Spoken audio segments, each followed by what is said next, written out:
নমস্কার, সুপ্রভাত বন্ধুরা, সকলে কেমন আছেন? আমি নবনীতা, আমার আরো একটি নতুন ব্লগে আপনাদের সকলকে অনেক অনেক স্বাগত জানাই। আর আজকের ব্লগটা আমি শুরু করছি আমার বাবার বাড়িতে। আর যে জায়গাটায় বসে আছি এটা হচ্ছে আমার ফেভারিট কর্নার। ছোট থেকে আমি এই জায়গাটাতে সবসময় বসতে পছন্দ করতাম, তো এটা আমার ফেভারিট কর্নার। আজকে বিয়ে হয়ে যাওয়ার পরেও এই কর্নার থেকে আমি আমার ব্লগটা শুরু করছি। আর আমার মা একটা তামার পাত্রে সারা রাত্রির জল রেখে দেয়, সকালবেলা সেই জলটা খায়। তো আমিও সেটাই এখন করছি। তো এখন সবার আগে আমি ফ্রেশ হয়ে নিয়েছি, ফ্রেশ হয়ে স্নান করে নিয়েছি। আর স্নান করে নিয়ে আমি একটুখানি ছাদে চলে গেছিলাম। ছাদে গিয়ে আগে আমি ভেজা জামা কাপড়গুলো চটপট মেলে দিলাম।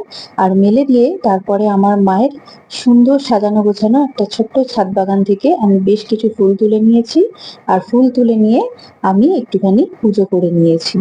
এই যে দেখুন, মায়ের ছাদ বাগান থেকে আমি এতগুলো ফুল তুলেছি। আর আজকে ছাদ বাগানে একটা ভীষণ সুন্দর ঝুমকো জবা ফুটেছিল, তো সেটাও তুলে নিলাম, ঠাকুরকে দেব। তো এখন আমি মহাদেবের সেবা করে নিচ্ছি, আর তারপর আমি বাকি পুজোটা কমপ্লিট করলাম।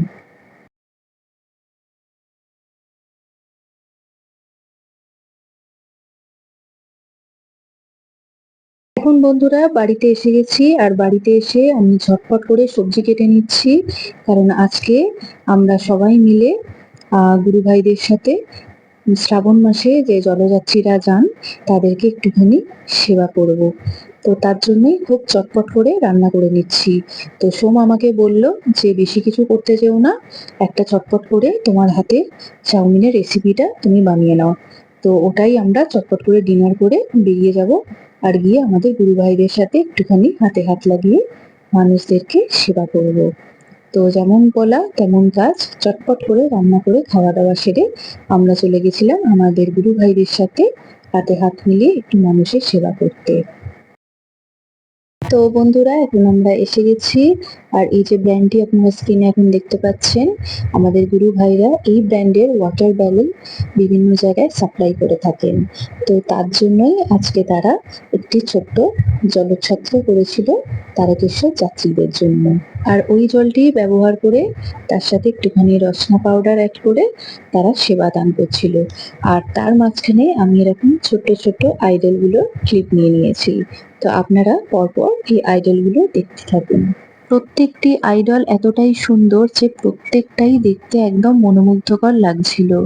আর যতগুলো আমার পক্ষে আপনাদের সকলের সামনে তুলে ধরা সম্ভব আমি আপ্রাণ চেষ্টা করেছি। আজকে পুরো সন্ধ্যে থেকে ভোর অবধি আমরা সকলে মিলে হৈ হৈ করে কাটিয়েছি। এই বছর প্রথম বছর ছিল আমার গুরু ভাইদের জন্য, এবং গুরু ভাইদের সাথে আমরাও সেই সুযোগটা পেয়েছি।